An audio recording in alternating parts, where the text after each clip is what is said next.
कि पूरब के लोग सांस्कृतिक रूप से, बौद्धिक रूप से और भौतिक रूप से हमसे ज्यादा समृद्ध हैं, हमसे ज्यादा धनी हैं।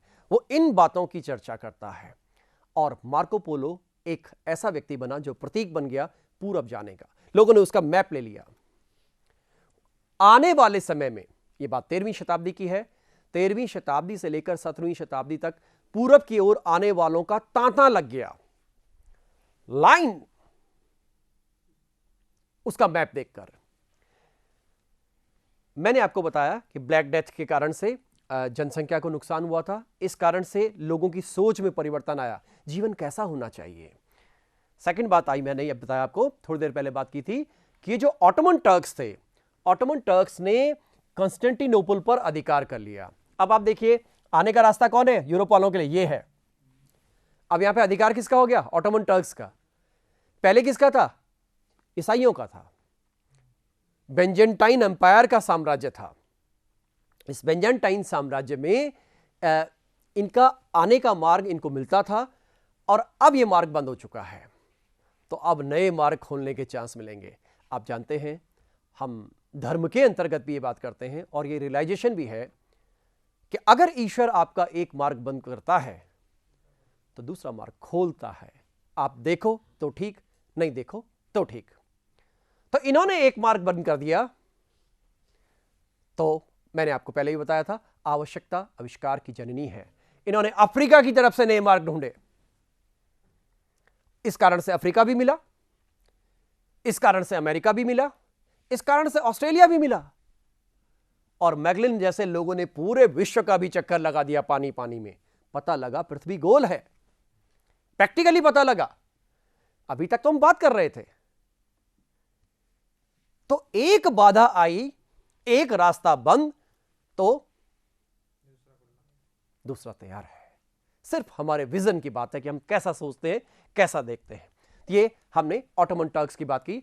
एक हॉलीवुड मूवी बनी है इस पर, इसी वाले पार्ट पर, केवल इस पर। उसका नाम है फतह। बहुत अच्छी पिक्चर बनी है उसको, क्योंकि हॉलीवुड वाले कई बार कुछ मूवीज में बहुत अच्छी मेहनत करते हैं। उसका नाम फतह है।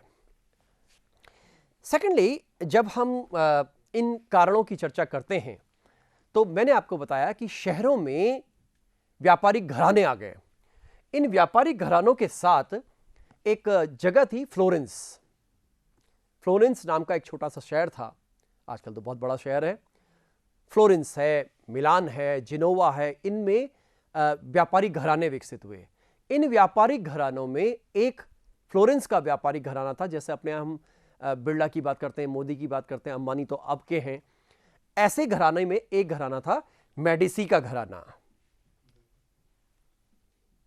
यस, हम बात कर रहे थे कि इटली में ही क्यों हुआ, तो अभी मैं आपसे यह बात कर रहा था कि जो शहर हैं, देखिए वन बाय वन, नेपल्स, रोम, ये फ्लोरेंस है जिसकी मैं चर्चा कर रहा हूं, ये मिलान है, ये ट्यूनिन है, ये वेनिस है। आप लोगों ने नाम सुना होगा कि मर्चेंट ऑफ वेनिस, एक बड़ा उत्कृष्ट नाटक लिखा था शेक्सपियर ने, शेक्सपियर का नाटक है। ये वो शहर है जहां पर व्यापार वाणिज्य का विकास हो रहा है, और यहां पर ये व्यापारिक घराने हैं। ये व्यापारिक घराने बहुत पैसे वाले हैं, ये प्रमोट करेंगे बहुत सारी चीजें। इसलिए इन लोगों ने, अभी मैंने थोड़ी देर पहले आपको बताया, जब कंस्टेंटिनोपल का पतन हो गया तो वहां पर हजारों की संख्या में ऐसे स्कॉलर्स थे, ऐसे बुद्धिजीवी थे। वो कहां जाएंगे अब? वो भाग करके नियरेस्ट जगह पे आए, इटली में। इटली के इन शहरों में आकर बस गए। ऐसे ऐसे लोग भी थे जो अपने साथ, आप जानते हैं बुद्धिजीवी के पास क्या होगा? पैसे होंगे क्या? ज्ञान, किताबें, पांडुलिपियां। तो कुछ लोग तो ऐसे थे जिनके पास 500-500 पांडुलिपियां थी। उन्होंने बैग में पांडुलिपि भरी हुई थी और वो इटली के इन शहरों में आ गए। ये बड़े आश्चर्य की बात है और बहुत ही अच्छी बात है इतिहास की दृष्टि से कि इनके पास धन आया, लेकिन इन्होंने ज्ञान की वृद्धि की बात की। नॉर्मली हमारी संस्कृति में हम कई बार ये कहते हैं कि लक्ष्मी और सरस्वती दोनों साथ नहीं आती। लेकिन यहां 2-3 जगहों पर ऐसा हुआ है कि इन लोगों ने इन बुद्धिजीवियों को प्रोत्साहित किया। लेकिन क्या कारण था?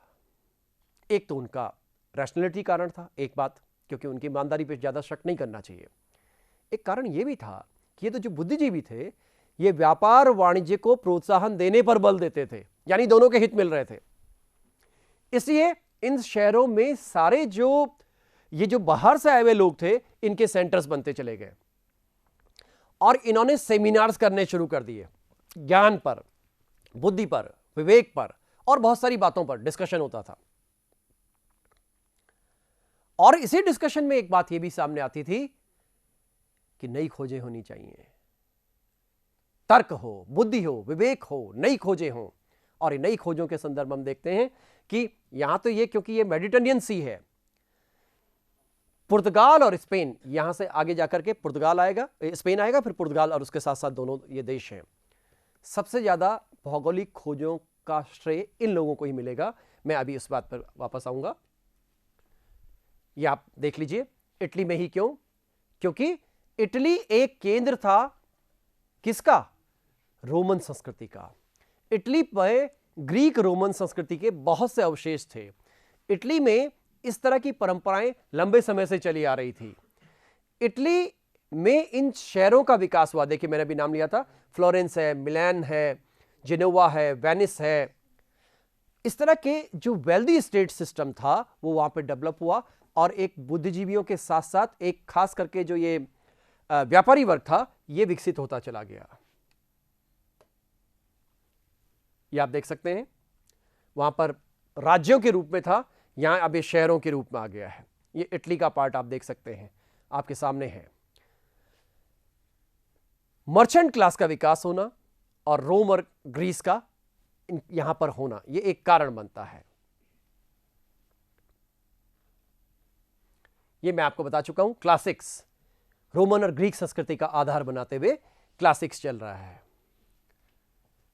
वेल्दी पैटर्न्स, यानी इन बुद्धिजीवियों को संरक्षण देने वाले लोग, उनकी संख्या बहुत होती चली गई धीरे धीरे। यहां मैं मेडिसी के परिवार की बात कर रहा हूं, फ्लोरेंस के, और ये परिवार पीढ़ी दर पीढ़ी ऐसे संरक्षण दिया करते थे। ये आप इनको देख सकते हैं। ये डायरेक्टली क्वेश्चन में पूछा जाता है, ये अगर 15 शब्दों में तो 15 शब्दों में। फ्लोरेंस और मेडिसी या मेडिसी परिवार, क्वेश्चन बनता है, मेडिसी परिवार कहां का था, किससे संबंधित था? आंसर क्या हो जाएगा? फ्लोरेंस। मेडिसी परिवार के बारे में चर्चा आएगी तो ये एक औद्योगिक, एक व्यापारिक घराना था। ये व्यापारिक घराना था और इसने संरक्षण किसको प्रदान किया? बुद्धिजीवियों को प्रदान किया, या बौद्धिक गतिविधियों को इसने संरक्षण प्रदान किया। ये लगातार आप देख लीजिए 1400 से शुरू होकर के और आगे तक चल रहे हैं। मैं कुछ लोगों के नाम भी आपको दिखा दूं। ये देखिए, मेडिसी परिवार का पूरा चित्र आपके सामने है। ये पूरी फैमिली है जो पूरे 100-150 साल के बीच में इस तरह का विकास करने में सहायता दे रही है। तो ये मेडिसी परिवार की भूमिका रही। अभी मैंने आपको बताया था कि यूरोप वालों का एक बात और आई कि उनका पूरब की दुनिया के साथ संपर्क हुआ। पूरब की दुनिया के साथ संपर्क होने के उनके 2 तरीके थे। एक तरीका अभी थोड़ी देर पहले मैंने बताया कि मार्को पोलो ने यात्रा की, कहां की? मंगोल साम्राज्य की, भारत की, पूर्वी दुनिया की, और वहां से वो यूरोप जो अपना मैप ले गया, अपना पूरा अनुभव ले गया, वो अनुभव सोर्स बना, स्रोत बना, प्रेरणा स्रोत बना। अब दूसरी बात कर रहा हूं मैं क्रूसेड्स की। क्रूसेड्स मैंने पिछले वीडियो लेक्चर में आपसे चर्चा की थी। क्रूसेड्स मूल रूप से 11वीं से 13वीं शताब्दी के बीच में मुसलमानों और क्रिश्चियंस के बीच में होने वाले धर्म युद्ध थे। मुसलमानों और क्रिश्चियंस के बीच में होने वाले धर्म युद्ध थे। वो मोटे तौर पर इस जगह के लिए लड़ा गया था। आपको याद होगा, मैंने बताया था कि ये जो जेरूसलम वाला इलाका है, हॉली प्लेस, ये सारे हॉली प्लेस हैं, ये पवित्र स्थल हैं। इन पर नियंत्रण करने के लिए मुसलमानों और क्रिश्चियन दोनों में संघर्ष प्रारंभ हुआ। और इस संघर्ष में आप देखिए कितने बड़े नेटवर्क बने हुए हैं। आप गौर कर सकते हैं, 1095 से शुरू हो रहा है और 1289 यानी पूरी 13वीं शताब्दी तक ये युद्ध हम देख रहे हैं। अलग अलग जगहों से, देखिए लंदन से भी ये योद्धा आ रहे हैं, लंदन से समुद्र से होते हुए, फ्रांस से भी आ रहे हैं, वियना से भी आ रहे हैं, हंगरी से भी आ रहे हैं, बल्गारिया से भी आ रहे हैं, और रोम से तो है ही हैं। और यहां से आकर के ये लड़ेंगे किससे? मुस्लिम से। ये खूब युद्ध हुए और इसमें दोनों पक्षों ने अनेक बार संकीर्णता का परिचय दिया, अनेक बार कट्टरता का परिचय दिया। इसलिए ये जो युद्ध थे, ये युद्ध के हिसाब से तो अच्छे नहीं थे, लेकिन हर विध्वंस के पीछे कोई निर्माण होता है। यहां पर एक बात और आती है कि मैंने अभी लंदन का मैप आपको दिखाया। आप लोगों ने एक व्यक्ति का नाम सुना होगा, रॉबिन हुड। नाम सुना है सब लोगों ने? रॉबिन हुड का नाम सुना होगा। रॉबिन हुड बेसिकली इंग्लैंड में एक डकैत था, और उसके नाम से यह शब्द ही रूढ़ हो गया, रॉबिन हुड टाइप का डकैत, जो अमीरों को लूटे और गरीबों में बांटे। तो ऐसे बड़ी संख्या में सभी तरह के रॉबिन हुड के आदमी भी यहां लड़ने के लिए आए। तो आप देख रहे हैं कि यूरोप के सभी जगहों के लोग यहां लड़ने आ रहे हैं, और इनके बीच में सेंटर ये रोम बन रहा है, इटली बन रहा है, क्योंकि आने का रास्ता यही है। अब क्या होता था, जब आने के बाद सैनिक वापस लौटते थे तो आकर के सबसे पहले इटली में रुकते थे। इटली में रुकते थे तो इटली में अपनी लड़ाई की कहानियां सुनाते थे। आप याद कीजिए, भारत में कारगिल का युद्ध भी हुआ, पाकिस्तान और चीन के साथ भी युद्ध हुआ। अगर हमारे बीच में कोई कारगिल युद्ध का सेनानी आज आ जाए, वो कहानी सुनाने लगे कि कैसा हुआ तो सारे लोग उसको घेर के बैठ जाएं। सेम यही होता था। ये सैनिक जब यहां से लौटकर यहां जाते थे ट्रांजिट कैंप्स में, तो यहां पर यहां के लोगों को वो बातें बताते थे, और साथ में कहते थे कि पूरब की दुनिया ऐसी है। एक मान्यता है, जो हिंदुस्तान के, भारत का 1, 2, 3, 4 अंक है, उसको वो अरब में प्रचलित हुआ, और अरब में प्रचलित हुआ तो अरब में उन अंकों का नाम था हिंदसा, और वो हिंदसा इस अरब के माध्यम से यूरोप में पहुंचा। ऐसी बहुत सी चीजें थी। ज्योतिष, आपको याद होगा, एक बड़ी फेमस किताब भारत की रही है, जिसको आप और हम सब जानते हैं, पंचतंत्र।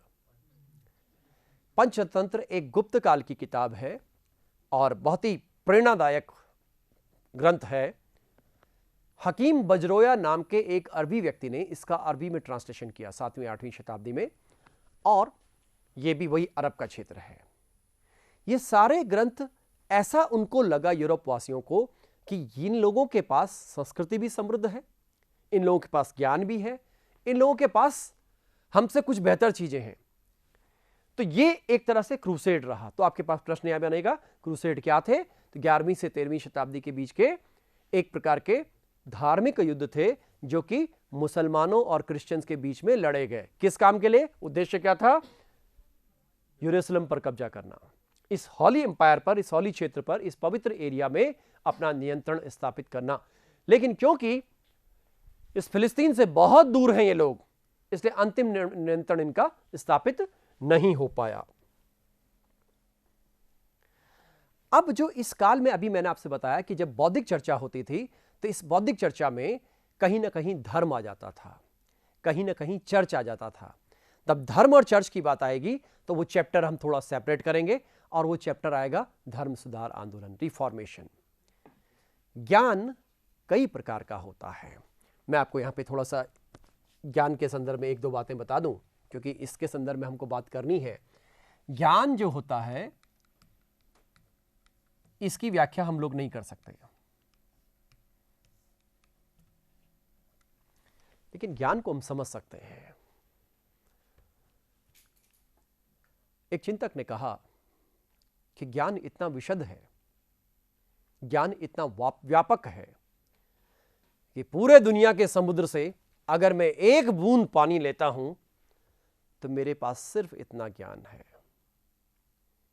आप याद कीजिए, मैंने सुकरात के बारे में आपसे बताया था, जो कहता था कि मैं इतना जानता हूं कि मैं कुछ नहीं जानता, मैं इतना जानता हूं कि मैं कुछ नहीं जानता। जब हम भारत के ग्रंथों की बात करते हैं तो वहां पर शब्द आता है कि ज्ञान नेति नेति है, अनंत है। तो यहां पर एक ज्ञान आया, प्राचीन ज्ञान। प्राचीन ज्ञान। एक ज्ञान आया धार्मिक ज्ञान, एक ज्ञान आया वैज्ञानिक ज्ञान। आपने देखा होगा जिन लोगों को प्राचीन ज्ञान है वो भी अपने को ज्ञानी मानते हैं, तो जिन लोगों को ग्रीको रोमन संस्कृति का ज्ञान था वो अपने को ज्ञानी कहते हैं। उनको कहा गया पुनर्जागरणवादी। रेनेसा से संबंधित विद्वान, चाहे उसमें लियोनार्डो दा विंची आएगा, चाहे माइकल एंजेलो आएगा, ये सारे लोग आएंगे। जो लोग धार्मिक ज्ञान रखते हैं, पंडित पंथी ज्ञान, चाहे मुल्ला मौलवी हैं, चाहे वो पंडित हैं, चाहे वो शंकराचार्य टाइप के लोग हैं, चाहे पादरी हैं, ये लोग धार्मिक ज्ञान रखते हैं। ज्ञान का एक बहुत छोटा सा भाग, इनका ज्ञान का एक छोटा सा भाग। तीसरे ज्ञान ने बोला हम परम ज्ञान की बात करते हैं, एब्सोल्यूट नॉलेज। तो इन तीनों ज्ञानों के आधार पर आपके यहां वर्ड हिस्ट्री में पूरे टॉपिक्स हैं, पूरे चैप्टर्स हैं। इसके आधार पर जो चैप्टर है उसका नाम है पुनर्जागरण आंदोलन। इसके नाम धार्मिक ज्ञान पर आधारित जो चैप्टर है उसका नाम है धर्म सुधार आंदोलन।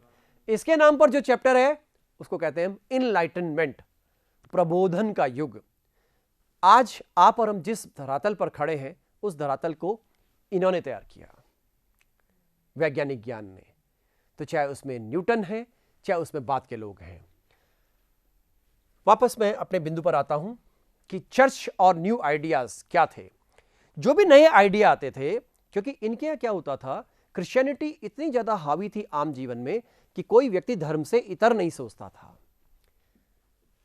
आप समझेंगे कि यह भी अधिकार नहीं था कि व्यक्ति अपने बाहरी शरीर के बारे में भी कुछ सोच सके। यह भी अधिकार नहीं था कि आप धर्म के इतर कुछ सोचें। तो जब धर्म के इतर ही नहीं सोच पा रहे हैं, तो जो भी बात आप बोलेंगे, न्यू आइडिया जो भी आएंगे, वो चर्च के और धर्म के विपरीत आएंगे और इन सबको जिंदा जलाया जाएगा। क्योंकि पोप के यहां पोपीय सिद्धांत था, सिद्धांत उसका नियम का नाम है peoples bulls of excommunication, निष्कासन का सिद्धांत। ब्रूनो जैसे व्यक्ति को जिंदा जला दिया गया, पब्लिकली जलाया जाता था। अच्छा, धर्म विरुद्ध बात की है, पोप के विरुद्ध बात की है, तो आपको जिंदा जला दिया जाए। तो ये चर्च के विरुद्ध शुरुआत में जो बोलने वाले लोग थे, उन्होंने ऐसे नहीं बोला, उन्होंने व्यंग्यात्मक तरीके से बोला। तो शुरुआत में जो वैचारिक पक्ष है वो व्यंग के रूप में है। ये मैं आपको बता चुका हूं, प्लेग। ये वो मार्क पोलो है, पूरब की दुनिया की जानकारी। मार्क पोलो की शक्ल आप देख सकते हैं, आपके सामने है। ये मार्क पोलो है, एक बहुत ही एडवेंचरस व्यक्ति। आप सोचिए उस जमाने में गोबी डेजर्ट पार करके गया और समुद्र से होकर आया और भारत भी आया। इसका जरा आप मार्ग देख लें, कैसे आया है, कैसे गया है। ये आपके सामने पूरा मैप है। ये वाला क्वेश्चन अगर आए तो ये आईएएस में आएगा और किसी एग्जाम में चांस कम है। लेकिन आप इस बात को अच्छी तरह समझ सकते हैं कि कैसे ये व्यक्ति वेनिस से चला। आप देख रहे होंगे ये वेनिस है आपके सामने, यानी इटली में वेनिस से चला और ये कंस्टेंटिनोपल से होता हुआ, फारस से होता हुआ, तिब्बत से होता हुआ, ये पूरा क्या है उस जमाने में, मंगोल साम्राज्य। जहां किसका साम्राज्य था? कुबलाई खां का। ये मंगोल वही है। भारत में मंगोलों को हम थोड़ा दूसरे दृष्टिकोण से देखते हैं। आप जब भारत का इतिहास पढ़ेंगे तो वहां पर आप देखेंगे मंगोलों के दिल्ली में आक्रमण हुए, दिल्ली सल्तनत पर आक्रमण हुए, और न जाने 100 साल 150 साल तक हम उनकी पूरी कहानी एक अलग रूप में पाते हैं और मंगोलों को बड़ा क्रूर रूप में पाते हैं। हम उनको आक्रांता के रूप में भारत के दृष्टिकोण से देखने की कोशिश करते हैं। लेकिन जब इनका अंतर्राष्ट्रीय परिप्रेक्ष्य देखते हैं, हम अंतर्राष्ट्रीय परिदृश्य देखते हैं, तो इस एरिया में, इस पूरे एरिया में इन्होंने इतना अपने को फैलाया, तो बाद में सांस्कृतिक विकास किया। इनके यहां बौद्ध विद्वानों के रहने के प्रमाण मिलते हैं, इनके यहां ग्रीक विद्वानों के रहने के प्रमाण मिलते हैं, इनके यहां चीनी विद्वानों के रहने के प्रमाण मिलते हैं, इनके द्वारा कहना चाहिए कि स्कॉलरशिप दिए जाने के प्रमाण मिलते हैं, इनके द्वारा सांस्कृतिक विकास किए जाने के प्रमाण मिलते हैं। इतना बड़ा साम्राज्य था। यहां पहुंचता है मार्क पोलो और आप देख रहे हैं कि इधर चीन सागर से होते हुए भारत के किनारे किनारे आकर यहां से निकल गया। ये वही व्यक्ति है जो भारत की जानकारी भी देता है। मध्यकाल में पहली बार ये भारत की जानकारी देता है। ये आया लगभग दक्षिण भारत के इलाके में ही आया है, उत्तर भारत की तरफ नहीं आया है, क्योंकि ये समुद्र से होकर निकलना चाहता था। ये पूरब की दुनिया की यात्रा पर निकला था। लेकिन मैंने अभी आपको बताया कि इसने जो लिखा, जो बोला, जो मैप बनाया, इसका मैप देखिए आप, ये मैप बनाया, ये मैप आधार बन गया। बाद में पूरब की दुनिया में आने के लिए ये आधार बन गया। अब एक बात, एक जूलियस मैसलेट करके एक स्कॉलर रहे, उन्होंने पुनर्जागरण के बारे में एक बात बोली है जो कि आईएएस के मेंस के एग्जाम में पूछी गई है। वो बात यह है कि पुनर्जागरण ने एक साथ मानव और दुनिया की खोज की। दोबारा से बोल रहा हूं, मानव और दुनिया की खोज की, यानी इससे पहले मानव अपने को नहीं पहचानता था। इससे पहले हमको दुनिया की जानकारी नहीं थी। मैंने आपको कुछ टाइम पहले बताया था कि इनके लिए दुनिया मतलब यूरोप और एशिया, ना अफ्रीका था, ना अमेरिका था, ना ऑस्ट्रेलिया था, कुछ नहीं बाकी। तो इसलिए कह रहा है कि इसने मानव की खोज की। एक्सक्यूज मी, मानव की खोज कैसे की? क्योंकि इसने मानव के विचार पर बल दिया, इसने मानव के स्वतंत्रता पर बल दिया, इसने मानव की भावनाओं पर बल दिया। मानववाद, इस क्वेश्चन में यही बात आनी है कि इस विचारधारा में मानववाद पर बल दिया गया। और मानववाद क्या चीज थी? मानववाद ये चीज थी कि व्यक्ति को, हम लोग सब व्यक्ति हैं, मानव हैं, और हमारे मानव होने के साथ साथ हम लोगों के पास अपनी एक संवेदना होती है। हम कोई भी संवेदनहीन नहीं है, कोई कम होगा, कोई ज्यादा होगा। आपने देखा होगा कि आप कभी उदास होते हैं, कभी खुश होते हैं, कभी नाराज होते हैं। गुस्से के भी 10 प्रकार बताए गए हैं। इसलिए एक बार और आईएएस में एक क्वेश्चन इसी तरह का आया, सिविल सर्विसेज मेंस में, क्या पुनर्जागरण एक मनोदशा थी? It was expression of moods. ये मानव के मनोभावों की एक अभिव्यक्ति थी। तो मानव का मनोभाव क्या आया? जैसे मैंने अभी आपको बताया कि इस काल में पेंटिंग्स बनी, इस काल में मूर्तियां बनी, इस काल में म्यूजिक डेवलप हुआ। इससे पहले जो संगीत होता था वो केवल लोक संगीत होता था, और लोक संगीत भी कैसा? धर्म का पुट लिए हुए, यानी संगीत धर्म के अनुरूप होगा, जैसे कि हम इस्लाम में और सूफिज्म में बात करते हैं। लेकिन जब ये पुनर्जागरण आया, इन्होंने सभी तरह के संगीत पे बल दिया। रोमांटिक संगीत, प्रेम संगीत, देशभक्ति का संगीत, गायन संगीत, लौकिक संगीत, ये इतने रूप संगीत के इन्होंने डेवलप किए। उस आधार पर इनके इंस्ट्रूमेंट्स डेवलप हुए हैं, उसकी चर्चा मैं अलग से करूंगा। तो मानव की खोज की और दुनिया की खोज की, इस पर एक क्वेश्चन बनना है। आप देख सकते हैं, आपके सामने पूरे वर्ल्ड का एक मैप सामने है। आप देख रहे हैं कि जब कंस्टेंटिनोपल पर इस जगह पर जब नियंत्रण हो गया किसका? ऑटोमन टर्क्स का, तो अब जरूरी हो गया इन यूरोप के देशों के लिए कि समुद्र के लिए कोई नया रास्ता ढूंढा जाए। उस जमाने तक एक मान्यता थी कि जिसको आप ये अफ्रीका कह रहे हैं, इस अफ्रीका के नीचे तक कहीं अंत नहीं है, यानी हमको नहीं पता कि इधर से जाने के लिए यहां कोई रास्ता पूरब की तरफ जाता है क्या। तो आप देखेंगे एक व्यक्ति 1492 में, कोलंबस नाम का व्यक्ति है, ये खोज के लिए निकला। कहां खोज के लिए निकला? भारत के लिए। और पहुंच गया नॉट अमेरिका, कैरेबियन द्वीप समूह में पहुंच गया, कैरेबियन आइलैंड्स में पहुंच गया। क्योंकि अमेरिका में अभी अमेरिगो पहुंचेगा, जिसके नाम से उसका नाम अमेरिका पड़ा। ये पहुंच गया कोलंबस कैरेबियन द्वीप समूह में, और उसको तो लगा मैं भारत पहुंच गया, वो तो बड़ा खुश हुआ। लेकिन लोग देखे उसने कि काले नहीं है, रेड इंडियंस है। आप लोगों ने सबने देखा होगा कि वेस्ट इंडीज वगैरह के टीम्स जो आती हैं, उनका जो कल्चर पर्सपेक्टिव है उसको कई बार जोड़ने की कोशिश की जाती है भारत से, लेकिन ये इस रूप में नहीं है। नेक्स्ट बात आती है कि जब अफ्रीका से होते हुए बात आई, ये नाम आप देख रहे हैं वास्को डी गामा। ये वास्को डी गामा हमारे कालीकट में आता है भारत के, और वास्को डी गामा के आने से पहले यहां पर डियाज आ चुका था, कैब्राल आ चुका था, लेकिन ये लोग आगे नहीं बढ़े। ये खोज कर रहे हैं जल मार्गों की। दरअसल मैंने आप लोगों से शायद ये बात पहले की होगी, आप दरअसल पृथ्वी का हमारा स्ट्रक्चर देखेंगे लैंड का खास करके, तो जो ये वाला भाग है, नीचे वाला भाग, यहां पानी ज्यादा है, ऊपर वाले भाग में लैंड ज्यादा है, यानी दक्षिणी गोलार्ध में पानी ज्यादा है, यानी लैंड नहीं है। इस कारण से जैसे हम नीचे की तरफ बढ़ते हैं यहां तूफान आते हैं। तूफान 40 डिग्री, 50 डिग्री, 60 डिग्री, इनके अलग अलग फिर नामकरण होते हैं।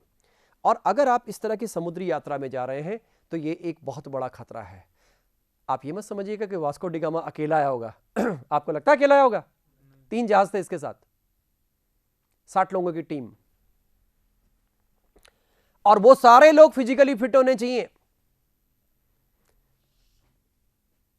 इस वक्त पहली बार आधुनिक जो दिशा सूचक यंत्र था उसकी शुरुआत हुई थी।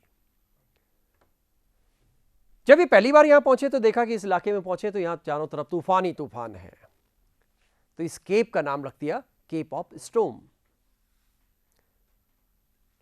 लेकिन जब दूसरी बार पहुंचे तो देखा वहां शांति है, हर वक्त थोड़ी तूफान रहेगा, रख दिया केप ऑफ गुड होप।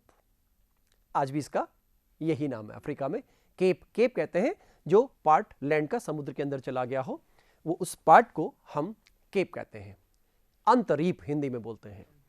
ठीक, ये पहुंचा वास्को डी गामा। एक इनमें से और भी अलग तरह का व्यक्तित्व है, उसका नाम है मैगलन। ये मैगलन यात्रा कर रहा है, देखिए नाम आप देख सकते हैं, ये चक्कर लगाएगा यूं, ये आ गया, इसने पूरी दुनिया का चक्कर लगाया, पहला व्यक्ति जिसने पूरी दुनिया का चक्कर लगाया। तो इस पर आपके पास क्वेश्चन कैसा आना है जरा वो देख लें। मैं आपको एक बार क्वेश्चन की फॉर्म में कर देता हूं।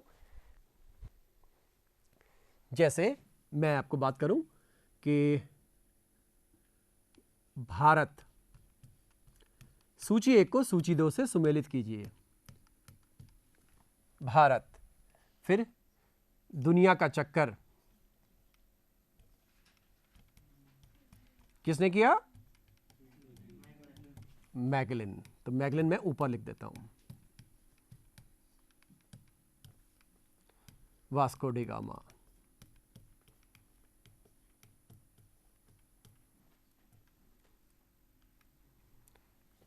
दूसरी बात, एक नाम लिख लें, कोलंबस।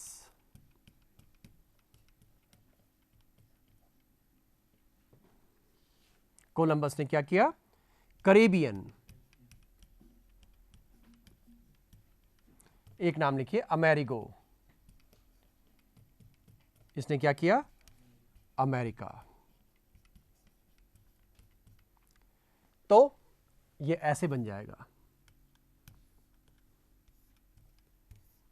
सूची 1 को आप जानते हैं, आजकल जितने भी तरह के क्वेश्चंस आ रहे हैं यूपीएससी में या जितने भी अच्छे कॉम्पिटिटिव एग्जाम्स हैं उनमें सूचियों से संबंधित प्रश्न आते हैं, एसर्शन रीजन के क्वेश्चंस आते हैं, स्टेटमेंट बेस्ड क्वेश्चंस आते हैं।